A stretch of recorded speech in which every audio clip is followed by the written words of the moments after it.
And sometimes even the doctors, like, they'll be thankful that I've spoken with the families about the do not resuscitate for DNR or no CPR.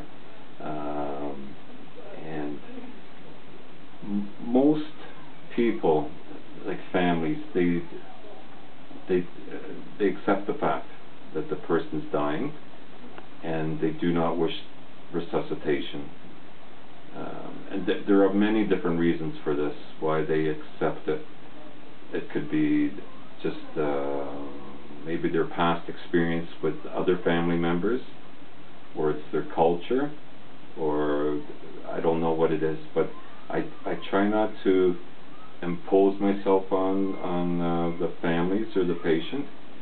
There have been a few complaints of nurses pestering family members about DNRs.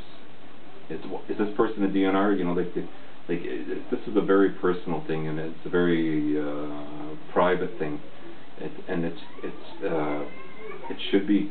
Yet, as I said, at the first, you talk to the people, you get to know them, you understand like how they're feeling, like how they express themselves, and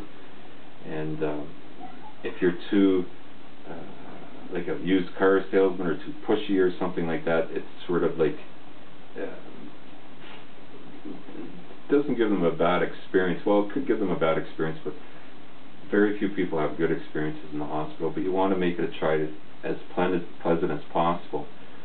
I had one lady, she just went very peacefully, calmly. The family didn't want her to be resuscitated, and the family were there with her when she died, and they were so thankful that I spoke with them about their wishes, and that they were there for her on her last moments. And so one thing I always make sure, when someone is dying, I always make sure that friends or family are at the bedside. And a few times people have died, or they're dying, and I'll say to the family, hold her hand. You know, like she's about to take her last breath. I know, like I can tell within a couple hours, but I can't say like in like 18 hours. You know, like you can't predict something like that. But you do know when someone's getting near the end of life, and it's best for the family to be there. And so that's how I comfort the family, by talking to them, by informing them, by giving them information, like what choices and options they have. Some people, this is a very delicate subject, like the DNR, no CPR. Some people do not want a feeding tube. Some people do. Some people don't want any interventions done. Some people do. So it's best just to be there for them. Some nurses are very uncomfortable about someone dying. They sometimes avoid the family and avoid the patient, only going in to do the vital signs. You know, but you should make yourself readily available, and you don't need to say very much to them. Just make yourself open to them so they can approach you. And if they have any questions, sometimes they have many questions, just to try to answer the best you can, and to be honest with the people.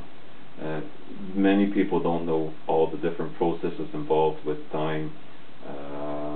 They don't need to know all the little details, but you know, like changes in breathing, and maybe fall in and out of consciousness. Maybe they'll be in pain. All these things can be, you know, with the pain you can give them analgesics,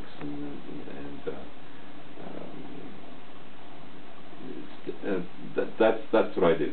Try to comfort them, give them the information, and try to help them as much as I can, and be with them, and making sure that they have some sort of sense of control over what's happening, because a lot of people feel they're not in control when they're in the hospital, and it's important for them to make choices and decisions for themselves and for their families. And it's that's the and I don't